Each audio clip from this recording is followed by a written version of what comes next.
Good afternoon, Knicks Nation. Today is Sunday. It is the third day of April 2022.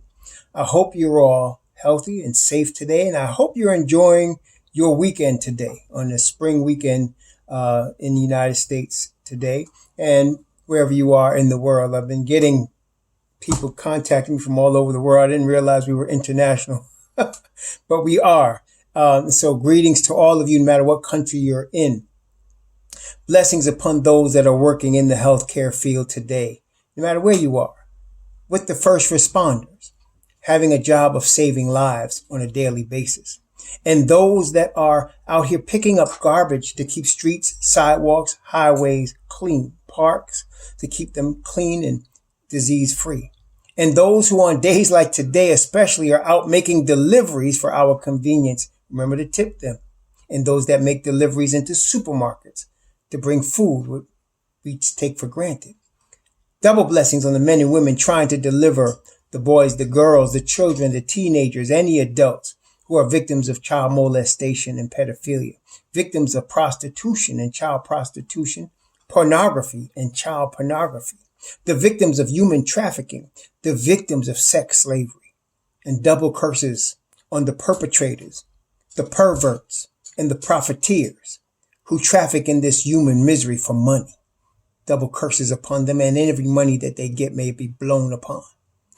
Finally, blessings upon the homeless, nearly 600,000 men, women, and children that are on the streets of the United States, and millions around the world in similar or worse conditions. Blessings upon them, for theirs is the kingdom. So I would have done a live broadcast today, but I have too much going on, quite frankly. But I wanted to do a review of the Cleveland game from yesterday, which I just reviewed, and the preview of the Orlando game today. Now, we're heading into obviously the end of the season right now. There's only, but 4 games left, maybe 4 games left in the season. So at this particular point, it's almost over. And that's a sad thing. I'm always sad when it's the end of a Knicks season, even though in a season like this is kind of putting us out of our misery, so to speak. But there's certain things that are going to have to happen. For example, let's just take it logically, just in terms of logic. Okay, so the New York Knicks this year are going to finish with a losing record. Right now, they're 34-44. And so it is obvious that you do not want next season to be the same as this season. I mean, that's a basic premise. I think we can agree with that. We do not want, if you're the Knicks ownership, the Knicks front office, the Knicks coaching staff, the Knicks players, nobody wants next season to be like this season. And not just in terms of the record, which brings me to the next point. If that's going to be the case, changes are going to have to be made. You cannot go into, unlike what Tom Thibodeau's been doing all season, you cannot come back with the same thing and expect a different result. Okay, so what are the directions the Knicks could head into next season? We've talked about previously about them going toward a youth movement, moving toward the young players. I have to be honest, I am pretty fed up with Tom Thibodeau. And the reason I am is I've been listening to him, and we all been listening to him post-game conferences all season. And he's been making comments about the point guard situation and been depending on Alec Burks. And his reasoning was that they statistically play better with Alec Burks as the point guard. This is a fallacy. It's a misnomer. And the reason it is, I'm looking, for example, at Tankathon, right? If you look at Tankathon, and it will show you the top, for example, it will show you the 5-man combinations that are the best, the 4-man, the 3-man, the 2-man combinations that are the best for the Knicks on the floor. Now, if you look at it, basically, you've only played 2 lineups. You've played the Barrett, Burks, Fournier, Randall, Robinson lineup, 435 minutes, approximately. You played the Barrett, Fournier, Randall, Robinson, Walker lineup, 428 minutes. So basically, you've only really played, for anything that you would consider a good sample size, 2 lineups. And of those 2, the Burks replacing Kemba Walker is +8. not plus 8, plus 0.8, less than 1 point. And you're basing your lineup on that. He keeps saying, we're better with Alec Burks. Well, what he's saying is between the only two lineups that he's played this season, he's better with Alec Burks. Okay? That's a poor judgment. And I'm not trying to say I'm better than Tom Thibodeau. I'm looking at the numbers. In fact, I'm going to put it in the description box. Look at the numbers. He's only played 2 lineups this season. One with Kemba Walker and one with Burks. And based on that, he's saying Burks is my best point guard. Okay. And then we're out of it now. And you need a point guard. And listen, I'll admit, y'all know that McBride and Robinson are my 2 favorite Knicks, but let's not even go there. You should have started Emmanuel Quickley. He should be playing 40 minutes right now for the last 3-4 games. He should be playing 40 minutes. Okay? But he's giving us these lame excuses. Now, what bothers me about that, there's a couple of things, and I'm sure it bothers a lot of y'all in Knicks Nation, but what bothers me is your season is over. It's not hard to see your season is over. It was officially over last Wednesday or Thursday. And you should have, even before that, been seeing what you have for the future. But the problem with our guy, Tom, is he cannot see the future. He doesn't even look at the future. He looks at what's going on right now. And he's based because Alec Burks is 6'6" that he should be the point guard. It's a stupid move. Now, if you look at, for example, and it's hard for me to see other lines because like the next longest lineup was 89, almost 90 minutes. That was plus 28. That's what Quickley at the point guard. It's Quickley, Burks, Gibson, Rose, and Toppin. Plus 28. And Burks is in the lineup. I'm not saying Burks is a bad player, but I think we all understand he's out of position at the point guard spot. That lineup doesn't even have Fournier in it. Okay? Now, the problem with Fournier is not that he can't shoot. He could obviously shoot. He set a Knicks record for 3-pointers this year. But he's not athletic enough to play NBA level defense. See, for the elite defensive teams, you must have athleticism in the lineup. And not just a guy that can dunk. I mean, a guy that can move side to side, back and forth, cover ground very quickly. You need that type of athleticism. Not only that, but to stay in front of players. Fournier is a solid NBA pro, no doubt, in his prime, but he cannot do that. And I can't say it proves it with 89 minutes of play together, but it gives you a hint of something you should at least try. Okay, so what do the Knicks do going forward? Well, they have an option here. They can fire Tom Thibodeau now, I'm feeling very strongly, despite what our desires are. If it's Kenny Atkinson or Mark Jackson, whoever you like, it doesn't really matter what we like. Looking at what they are doing, Johnny Bryant is the associate head coach. And so logically, I'm just talking logically, I'm taking my druthers out of it. He would be the next head coach.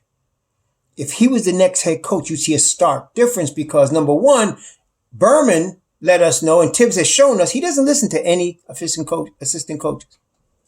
He doesn't pay attention, except the guys that he handpicks that are his guys. Bryant would be more open, number one. Bryant would have more of a team-oriented on the coaching staff scenario where everybody's at it. Tom Thibodeau, in his best coaching, has always been as a defensive coach on the team. The Celtics won the championship with him as the defensive coach. He wasn't the head coach. Doc Rivers was the head coach, but he was a defensive coach. The Knicks' glory days as a defensive unit, a lot of it was with Tom Thibodeau and Don Chaney as the defensive unit, defensive coordinators.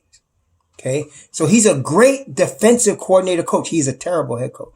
He's not a good head coach. I got to say, he's won more than he's lost, but in this day and age with the way things are going, he has shown me he is not the guy to coach in 2020s.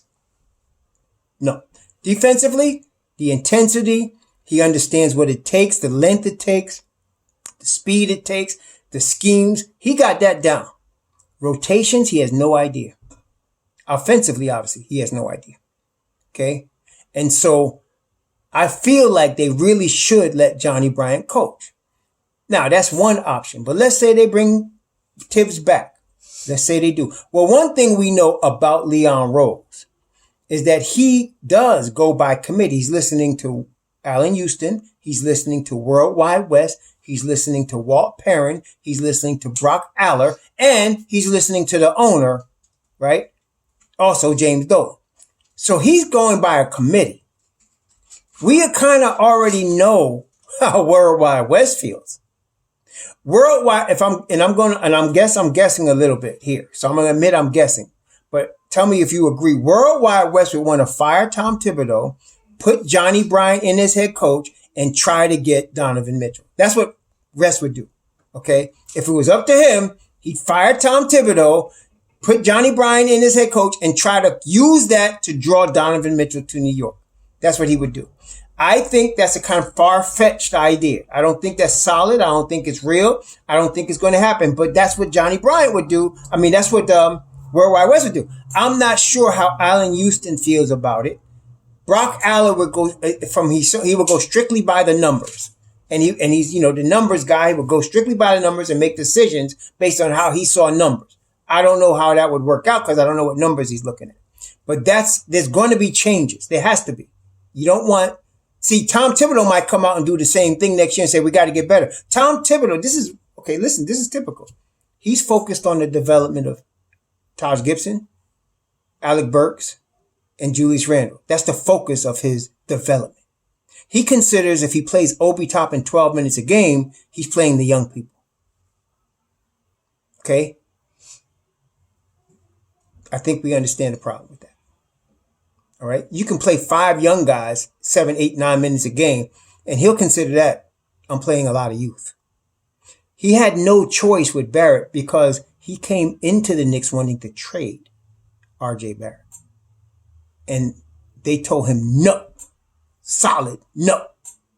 So he had to play RJ Barrett. But he would have traded RJ Barrett. Okay. That would have shown us he's the wrong guy right away. Right? So now, the step is now you can keep him and you got to take away all his vets. I mean, all of them. You got to trade them all. You got to trade Fournier. You got to trade Burks. You got to trade Bros. You got to trade all his vets. Otherwise, he'll just lean on them if you want to keep Tom Thibodeau. I'm just telling you what he's going to do based on what we've seen him do. If you want to go for a youth movement, then you go ahead, you have to trade Julius Randle. I'm going to tell you right now. Now, I get pushback from some of y'all that are Julius Randle fans. And I can't argue with you. If that's your boy, that's your boy. But just looking at the entire thing, you think seriously. Let's talk real. If the Knicks were in the playoffs, you think Julius Randle would be sitting right now? If they were in the playoffs? You think this thigh thing would stop him from playing? So it's not the thigh thing stopping him from playing. It's a convenient excuse to sit him. Because even last game, he was getting boos from the introduction. And let me tell you, Knicks Nation is powerful. And that's actually been part of our problem most of the time. Knicks Nation is so powerful that if you yell about something loud enough, it will happen. Like, you've heard many chants, fire Hornacek, right? Fire Fisher, fire Fizdale. And guess what happened? They get fired. You haven't heard a loud fire Thibs yet. But that's coming. But what you have heard, what have you heard? Obi Toppin. Guess who's playing? I'm telling you. Knicks Nation, when they start to boo a guy, it's done. It's done. And as I mentioned in the last video, they're booing Randle because his attitude has been horrible. His defense is sometimey because his effort is sometimey. Okay. And he is not shown to be a team leader. He is now 27, but the team leader is a 21-year-old kid. That's more of a team leader. Okay. Also, you must use more of your bench more consistently in the NBA because what I saw when I looked at the Cleveland game is RJ is out of gas. He's been out of gas for a minute. He comes back after a game. Like I expect him to try to come back, but it's a back-to-back, so it may be hard for him. Even at 21, he's been playing too many minutes. And if he continues to do that, you're going to see premature injuries.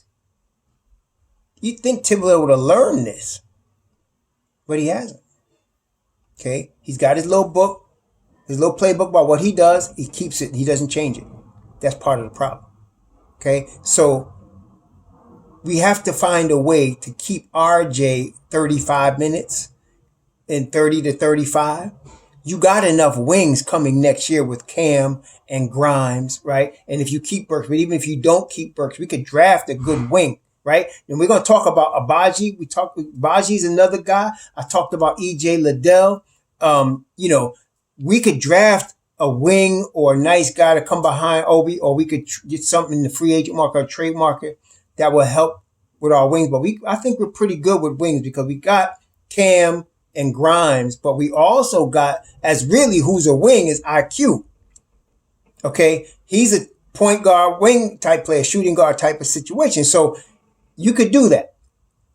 So you have those options. The question is, what movements are they going to make? But they got to trade Randall. He's done in New York. The attitude, he's unrepentant, for lack of a better term. He's unrepentant about his bad behavior. He's unrepentant about the way he treats his teammates. He's unrepentant about the mistakes that he has made, the thumbs down, and all the things that he has done this year. Okay, it doesn't appear to me that he's learned from his mistakes at all. And listen, New York Nation knows that. That's why he's getting booed. Okay, and nobody asked him to bring his wife and son to the games in that atmosphere. He chose to do that. Okay, so what? Do you think 19,000 people are going to say in New York are going to say, oh, your son and wife here? No, we can't boo you. Sorry. That's not going to happen, man. So he needs to really go to another market. Like I said, we mentioned there's multiple options to send him. He's got to go. And so Toppin is going to be your starting power forward. And I have no problem with that. He gives the effort on both sides. He's got the athletic ability. We're not looking, some people say, well, how are you going to replace 2010? You don't look at it like that. It's a different unit. Okay. It's a different unit. And you give, like I said, Tom has played, the same unit pretty much with the replacement. Only difference between it is Kemba Walker and Burks. He's played that same unit for almost 860 minutes. You don't even know what else anybody else can do because he ain't played them. Just look at Tankathon. Not like Tankathon. Look at basketballreference.com. Just look at it. The next one, 89 minutes? Seriously? So then I looked at the four-man combinations. Okay, the four-man combinations as far as minutes, again, Barrett, Fournier, Randall, Robinson, -7. Barrett, Burks, Fournier, Randall, -1.2. Also, the issue is, I think we can agree on this. Barrett, Randall are a bad combination. Barrett, Randall with Burks at the point is a bad combination. Just in terms of combinations. So you need a point guard. I don't mind Burks, but let him play a wing position.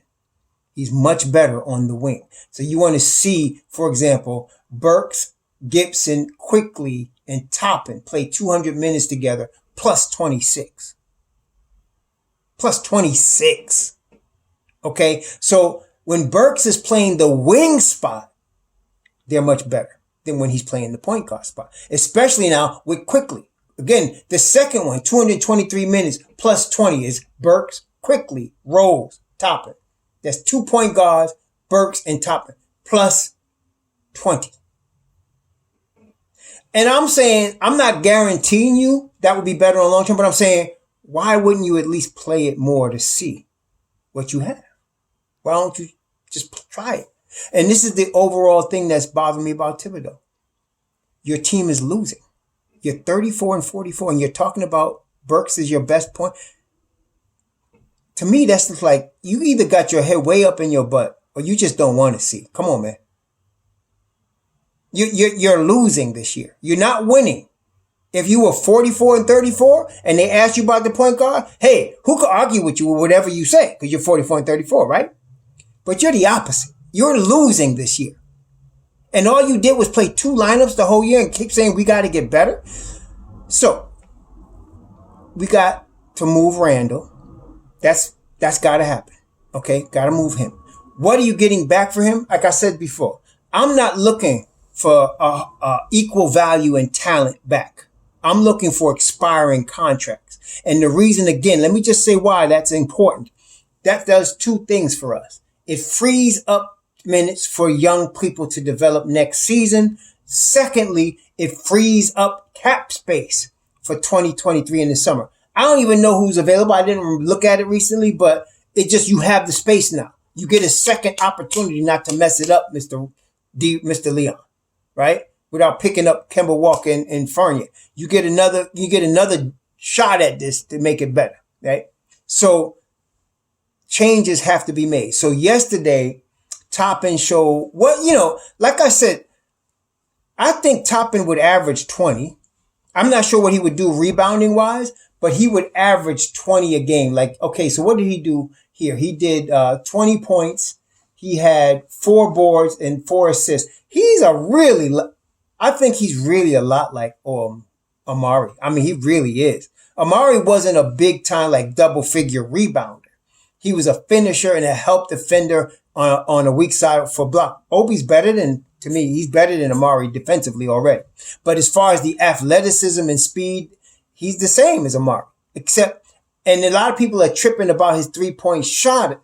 But if you give him 20, 30 games as a starting point guard, he'll be at least league average 36%, if not a little better, to me. And so you combine that with his ability to go to the hole he's shown that from the perimeter to get to the rim. He's going to be good, man. And then how many easy baskets are you going to get with him beating everybody down the floor in a point guard like a Quickly or a Deuce, or getting him the basketball for the easy dunk? If you can get 3 or 4 of them a game, that helps a whole team. Okay. Right now, the Knicks are not getting enough of those easy baskets. They're not getting enough of those. Okay. And not only that, Alec Burks is a wing player, but he's not a great defender. He's adequate. He's not. Deuce is a better defender. And I think if we gave Quickly enough minutes, he will show that he could be a better defender from the point of attack as well. Okay. To me, he's way more athletic than Alec Burks. Quickly is. He's way more athletic than Alec Burks. So you could do better by subtraction there. All right. So those are the things we got to look at in the off season. Again, I want to focus on Obi as the starting power forward. I want to get another guy, but I want that guy to back Obi up. I don't want nobody to come and take Obi's spot. Like, for example, I know it's tempting to talk about Kristaps Porzingis in Washington.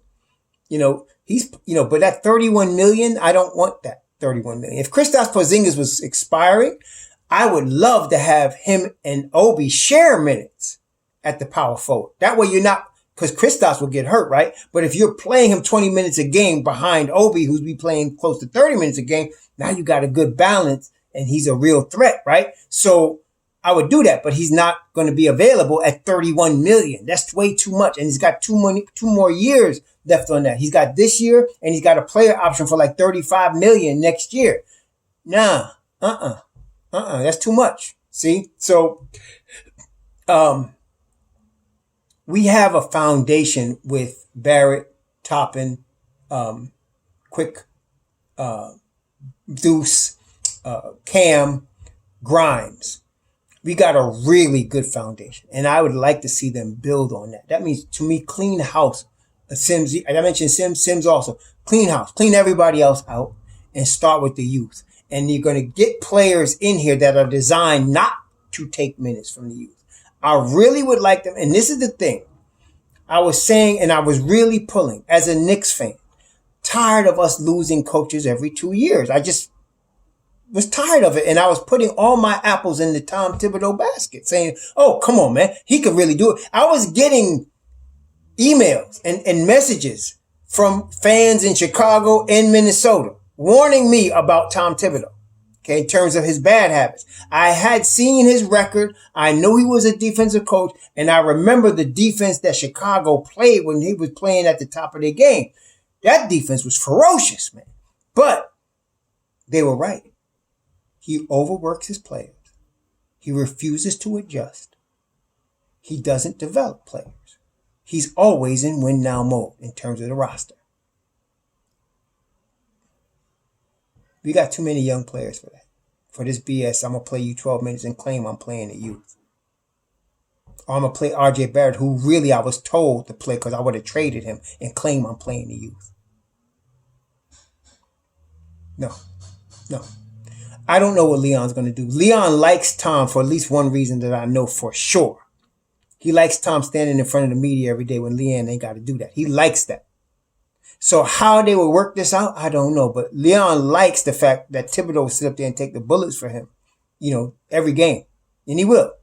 But we can't, it's not going to be the same next year. It cannot. It cannot be. We're not going to have the same thing and expect a different result. And I'm not confident in Tom making that change. I'm very confident that Leon Rose is not going to let that happen. Very confident. So how much change is going to have to be made? We'll see. My suggestion is trade Randall, trade all the vets. Get rid of all of them. And maybe keep D Rose, because you're going to have him coming off the bench. Maybe him. And then maybe sign Taj to the vet men and have him, backing up. The whole thing of Taj, developing Taj because he hits now threes. I mean, seriously? At 37? So, no. Changes must be made. And I know Leon's going to do them. I just don't know to what extent he's going to do them. I think the draft night is going to tell us a lot. At where the Knicks are drafting, I did a video on EJ Liddell, and I like him at that spot at 12. I like him at 12. All of the guys that we like are in the top 10. But there's two guys, Abaji, who's now playing his way maybe into the top 10, and Liddell. I like both of those guys. Labaji, I like him because he has really improved his three-point shot. He was a terrible, you see him now and you see him knock these lights out, right? He was a terrible three-point shooter at Kansas before this. He was really bad, like 20-something%. But he has improved that. That's really good. He's an older guy. He's probably going to be 22 when he comes out. He's a legit, 4-year college player. So he's mature, is what I'm saying. He would make another addition at the wing for us. And that's why I'm saying I want RJ to play less minutes. I want him to play no more than 35 minutes a game. 30 to 35, and maybe 32 range. I think he'd be fresher. I think he'd be more effective. And I want them to continue to run the offense through him so that, I think that would be much more team ball based. Okay. And so now, depending on what you're putting around him. Okay. So now what? If we get rid of Randall, we get rid of Burks, we lose Burks, Randall, Fournier, and we start from there, right?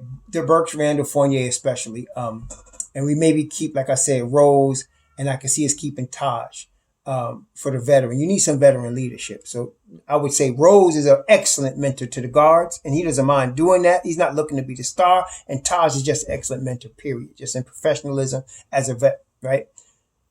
I would like to get rid of Tom Thibodeau and start with Johnny Bryant. Okay.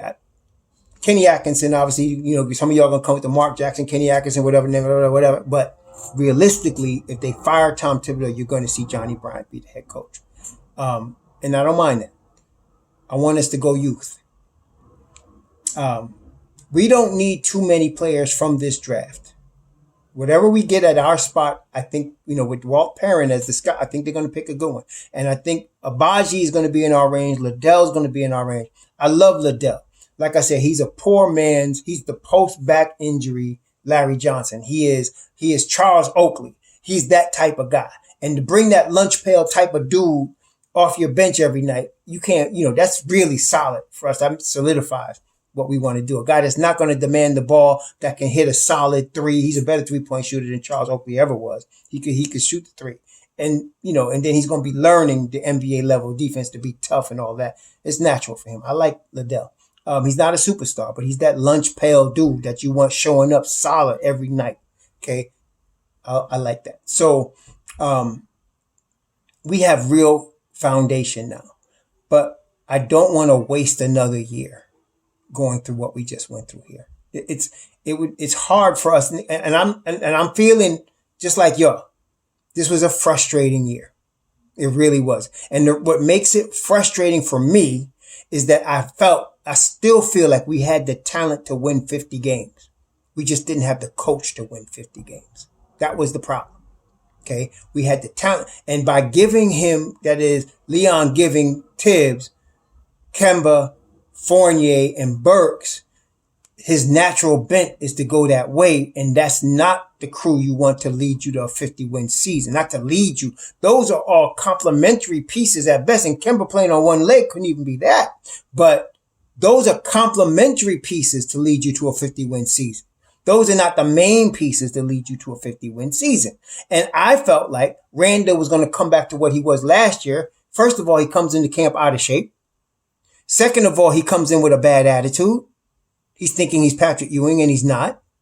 And so that hurt us. That hurt us badly. And then he's grooming quickly. Thibs is all summer in summer league as a point guard. And he's starting Kemba Walker and then Alec Burks most of the season as point guard. So that was bad. Very bad. I don't know what happens to some guys. Well, maybe I do. Like, you get a coach that's really good everywhere else. Like, for example, Jeff Hornacek led a Phoenix team that was not expected. They were expected to be lottery to 48 wins when he coached them. Okay. And that's with Mook throwing towels in his face. I mean, he did it though. And he used Isaiah Thomas. He used Bledsoe. He used Dragic to get him to 48 wins, man. He had imagination. He was creative offensively. He had them playing better defense than they had prior. And they won 48 games. And I was like, everybody was shocked. I'm not sure. I don't know if he was the coach of the year that year. So when we got Hornacek, something happened. Well, what happened was he was bowing to whatever Phil Jackson wanted with this triangle. And that was the end of that. Right? And so I was like, dang. Then we got a Donnie Walsh as a GM, successful every place he had been. And then all of a sudden, Dolan decides to play GM and go out to LA during All-Star weekend and talk to Carmelo Anthony and promise to do anything necessary, which was more than half the team, to get him. You overstepped the bounds of your professional general manager. Okay? So we've had crap like that happen. And some of y'all mentioned the Patrick Ewing curse. I can't deny it. They did Patrick dirty. You know, Boston Red Sox had the Babe Ruth curse. You know, when they traded Babe Ruth to the Yankees, all of a sudden the Yankees started winning championships and Boston couldn't win one until they got Big Papi in them. Right? So at least we know that it does come to an end. The Boston didn't have to bring Ruth back for them to break the curse. So I'm hoping, you know, they at least honor Patrick some more at the Garden. Give him his props. May not be able to coach us or whatever, but give him his props, man. Or bring him in the organization, something to break that curse. They treated him dirty for what he did for us, right? So maybe it's that, but we've been coming up with crap every year. So this was a year where I felt like we had the talent to win 50 games based on a continuum of what happened last year, but continuum did not happen. And we went a step backward trying to win now. And we wasted a year. I would say we wasted a year of Miles McBride, but not really, because he got a lot of G League time minutes, and that's really good. We didn't give Kevin Knox that. We didn't give Frank Ntilikina that. They needed G League minutes, right?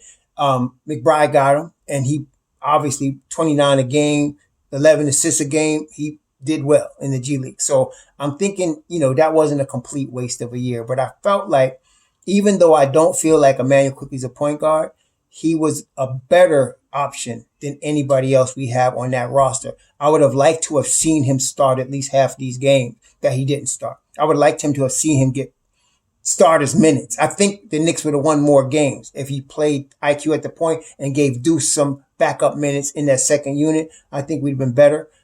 Like I said, there's way, you're not going to come into next year with the same thing. I can 100%, Rory Hebrew is telling you right now, 100% guarantee that's not going to happen. You're going to have changes. That's going to happen.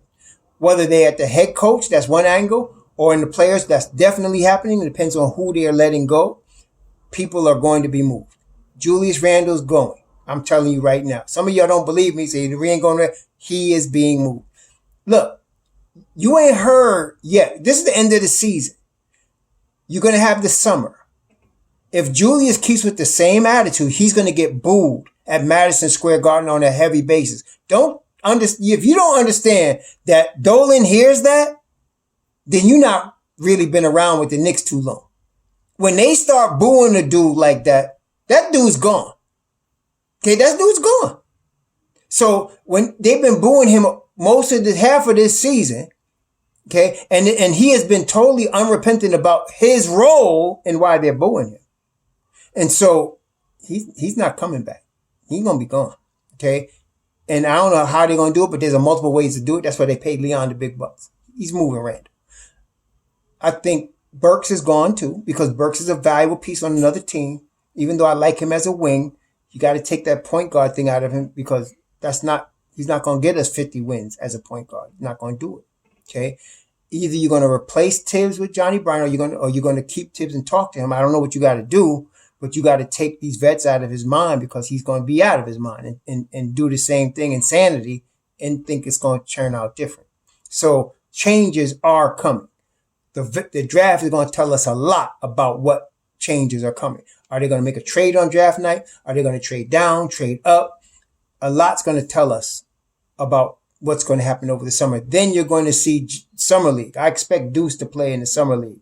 I don't expect Quickly and Toppin to play in the Summer League this year. I'm expecting Deuce to be in the Summer League with whatever draft and whatever, free agents for G Leagues, free agents and all that come in. I'm expecting that whatever rookie they get. I'm gonna look at Dyson. I forgot this dude's name. Y'all hyped on this Dyson. But I'm gonna look at him this today, and we'll have a report on him probably tomorrow. But yeah, we'll look at him. Big guard out of Australia. We'll take a look at Dyson closely and see what's going on there. But I like EJ Liddell. I like Abaji at that range. In the top 10, there's too many guys we could, you guys know Benedict Mathurin I liked him from the beginning. Of course, there's AJ Griffin. We know that there's, of course, Jabari Smith. We know that there's Paolo Banchero. There's a lot of dudes in the top 10 that we can get that's going to help us a lot. And of course, Jaden Ivey. Too many. If we get in the top 10, it's like a candy store. But after that, you got to be careful and you got to pick right. Okay. And so I'm going to look at Dyson closely, see what he's about. But changes are coming. You'll see, and then we're going to have draft night. That's going to tell us a lot. We're going to have Summer League. That's also going to tell us a lot. We're going to have, after that, the training camp, right? So we'll see where the Knicks are headed. And by the time, let me not forget free agency after July 1st. So you're going to have the draft. You're going to have free agency. You're going to have Summer League. That's going to tell us the direction of this team. I can 100% guarantee you it's not going to be the same team next September coming into camp that you're closing with right now. Not going to be the same. Okay. We're going to see the changes that are made that will tell us a lot. And so we got a lot to examine, Knicks Nation, from the draft again. And we're going to look at free agency, and we're going to look at what happens during that time. And then, of course, the Summer League. We're going to see. All right. But I am disappointed, as you are, about this season. And again, it bothers me because I still feel like we had the talent to do right, but our coach didn't. And so we're going to see how changes are made this offseason. In the meantime, enjoy the game today against Orlando. I don't know who he's going to start or what he's going to do. I only know that we know that Julius Randle is not playing. In Orlando, it's a back-to-back. Deuce hurt his knee. Y'all saw it last week. I forgot what team it was against, but somebody landed on his knee. And I was surprised he even came back 2 games after that to keep playing. So I wasn't surprised yesterday when he sat because of that right knee. I'm hoping he can maybe come back today. He's a tough little kid, man. So I wouldn't be surprised if he came back today to play. But Ryan Arcidiacono, please, he's what you saw yesterday, what you saw from him is him. That's him. He's a solid pro. Come out of a Villanova program that knows how to play ball. He's not a NBA level starting guard, but he's very solid guard. Okay, I like him. But I don't expect him back either, actually. So we'll see what happens. But anyway, enjoy yourself today. Be safe out there. Enjoy your weekend. Shalom.